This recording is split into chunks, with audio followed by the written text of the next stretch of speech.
he'd one day run for the presidency of the United States. Chapter 1. A Small Child in Mexico. I came from a strong, good family, a family that gave me the right start in life. A childhood memory, a morning filled with sunshine and brightness.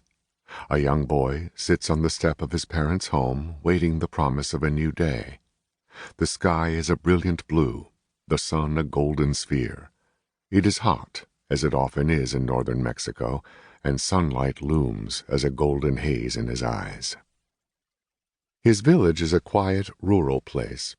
Down the road at a small farm his father owns, chickens peck the ground contentedly, while now and then comes the sound of a pony whinnying in the yard.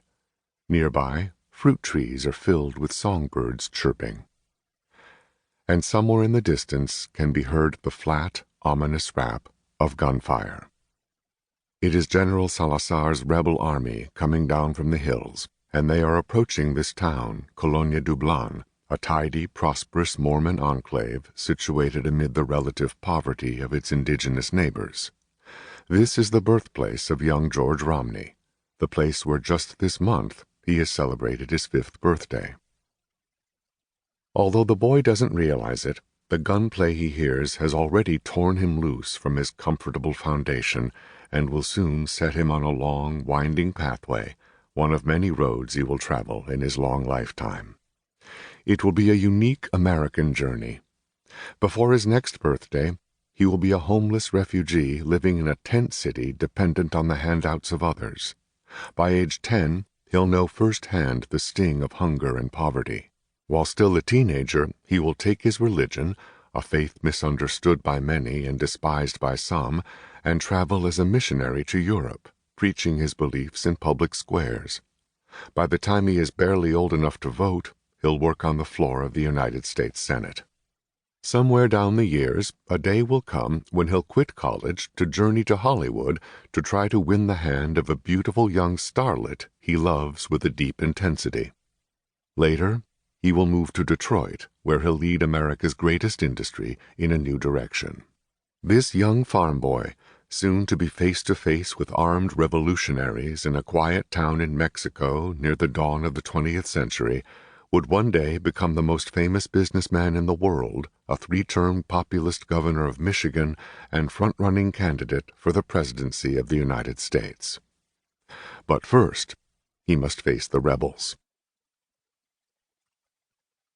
Although the boy's family resided in Mexico, the Romney clan was originally of English stock. The family line stretches back centuries, and among the ancestors were a William Romney, Lord Mayor of London, an inventor, John Romney, who is credited with putting the first spokes on wooden wheels, and the renowned 18th-century painter George Romney, famous for, among other things, painting portraits of Admiral Nelson's mistress, Lady Hamilton.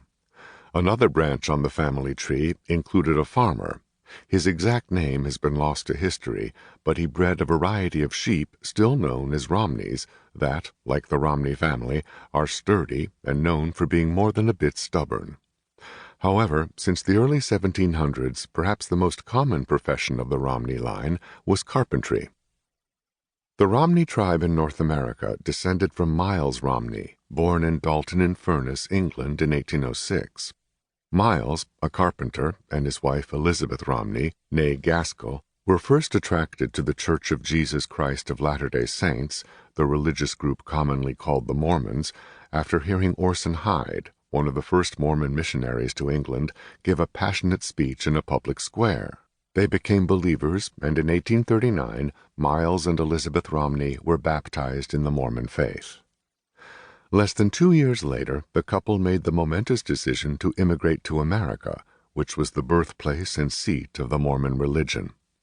On February 7, 1841, they and their 2 small sons sailed with 230 others on the good ship Sheffield, bound for New Orleans. An ocean voyage in those days could be an ordeal, and during their 51 days at sea, 3 people died and an attempted mutiny took place. Upon arriving in New Orleans, the Mormon converts among them, including Miles and Elizabeth and their son,